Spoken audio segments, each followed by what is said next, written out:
TET DSC రాసే వాళ్ళకి ఈ వీడియో చాలా ఉపయోగకరంగా ఉంటుంది. ముఖ్యంగా స్కూల్ అసిస్టెంట్ వాళ్ళకి 30 మార్కులు ఉంటాయి కాబట్టి బాగా నేర్చుకోండి, మార్కులు సాధించండి. ఎస్ఏ వాళ్ళకి, ఎస్జిటి వాళ్ళకి కూడా ఈ వీడియో చాలా ఉపయోగకరం. మీ నుండి నేను ఆశించేది ఏమీ లేదు, ఒక లైక్ తప్ప. కాబట్టి లైక్ చేయండి. విషయ సూచికలోకి మనం వెళ్ళిపోదాము.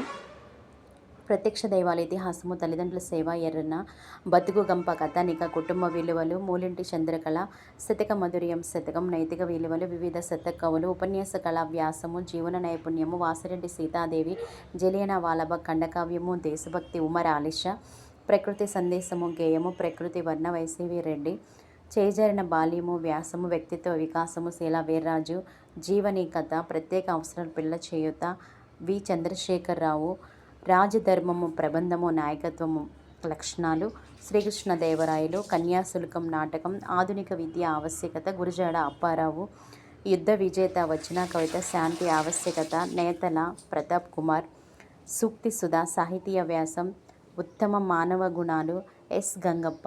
ఇక్కడ గమనించండి, పాఠం పేరిచ్చి ప్రక్రియ అడుగుతారు, లేదా పాఠం పేరిచ్చి ఇతివృత్తాంతం అడగవచ్చు, లేదా ఆ పాఠం పేరు ఇచ్చి కవి యొక్క రచయిత పేరు అడుగుతారు. కాబట్టి బాగా నేర్చుకోండి. లైక్ చేయండి ఫ్రెండ్స్.